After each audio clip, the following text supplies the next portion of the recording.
Welcome! Wonderful, now I've forgotten what I was going to say beforehand. Today we're going to be starting a tutorial on how to actually play this game. I've already shown you how I play, but now I want to maybe inspire you to play better. First we need to add a few cheats.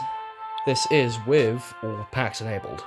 We'll need infinite build area and part clipping.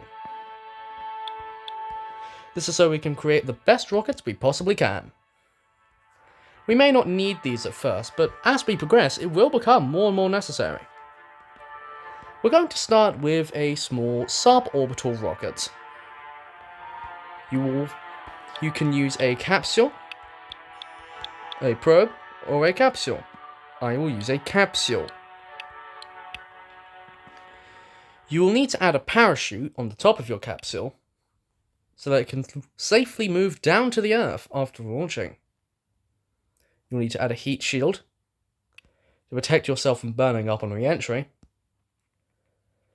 You will then need to add a fuel tank to your rocket so you can actually get off the ground. I'll add 2 in order so I can have enough fuel. You should then add an engine to give yourself the necessary thrust to leave the Earth's surface. For me, you can place an engine at the top of any fuel tank, so I'll place mine here. However, you may notice that there's no way for the rocket to separate this fuel tank off.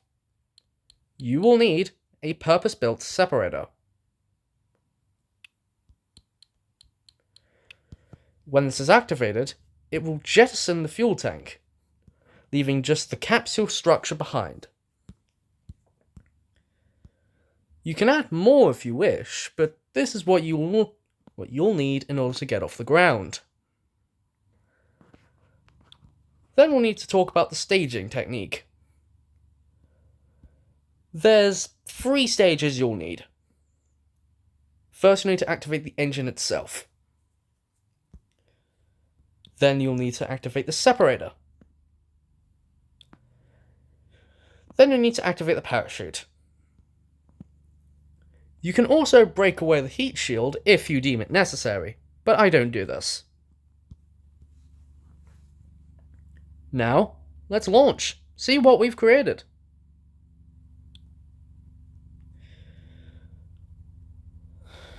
Three, 2, 1. And we have liftoff. As you can see, we're going up very fast. We're burning through our fuel quite quickly. But this should be fine. We have more than enough fuel to actually get us into a suborbital trajectory.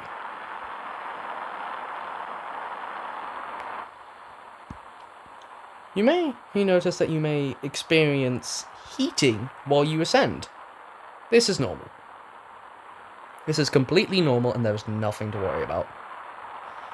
It is a normal byproduct of the ascent process, and if it gets above say 100 degrees, that may be a sign you're going too fast for your altitude.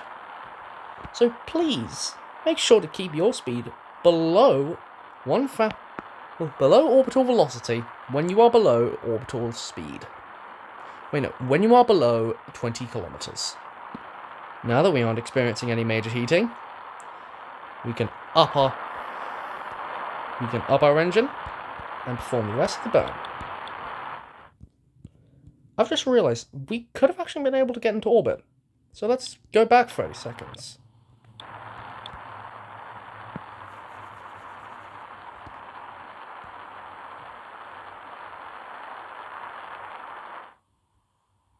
There we go.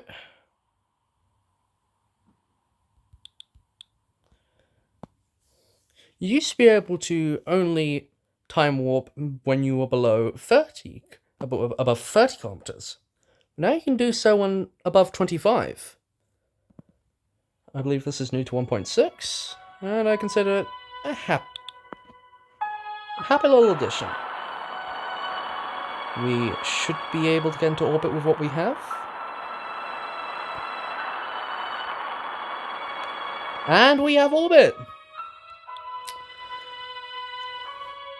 I actually originally intended for this to just get us into space, but we overcompensated, and now we have an orbital rocket.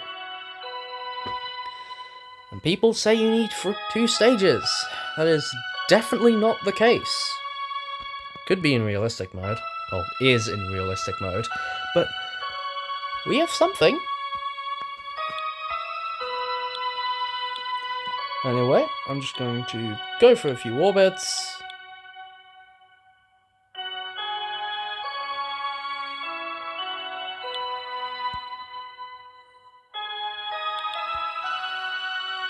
And now it's time to fire the engines retrograde. This is necessary for us to actually get into the atmosphere again.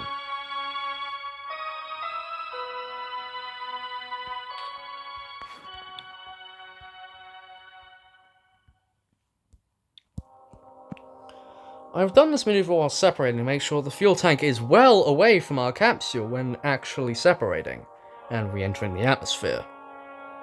Which, speaking of, should be occurring right around now. You may notice that we go through far more re-entry heat when entering the atmosphere than when leaving the atmosphere. I'm as of now entirely unsure how this actually happens. I might ask Moronia. Although this is personally unlikely. I don't know the man, and he doesn't know me, and he probably won't be willing to answer such a question.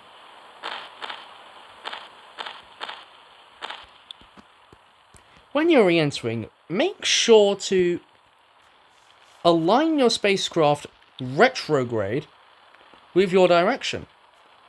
This is so your heat shield can properly absorb the actual heat of re-entry. It shields you. That's why it's called a heat shield. If you were to go, say, prograde, since the capsule can only withstand 800 degrees Celsius and the parachute 400, you would burn up quite fast. And we should have maximum temperature now. 1982 degrees Celsius. God damn it, why couldn't it have been 1981? I would have had such a fun fact to tell you. You win some, you lose some, I guess. Anyway, we're now on the final stages of our atmospheric entry. Drag is working us wonders, and it does seem like we actually might land in one of those lakes in Turkey. Wait, no. No. Unfortunately not. We will, however, be landing very close to the coast. Maybe about 500 meters away. For beginners, I'd suggest opening your parachute as soon as you possibly can. 2,500 meters. This is because it's very easy to accidentally miscalculate otherwise when you need to open your parachute, and this may result in you crashing and burning. Well, you can't really burn apart from burning up in the atmosphere, which we can't do anymore. This is when I deploy the parachute. 300 meters is my tested limit for when I'm able to safely lower myself back down to Earth.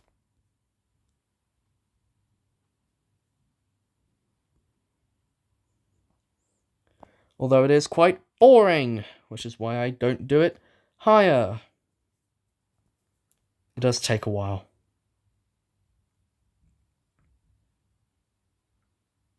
After you find that you have stabilized, you will be able to recover your rocket. Once you do this, you'll be able to... You can see what you've done, check your mission log,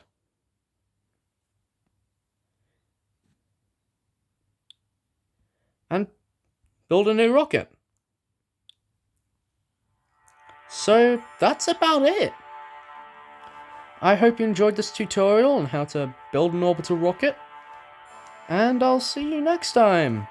Cheerio!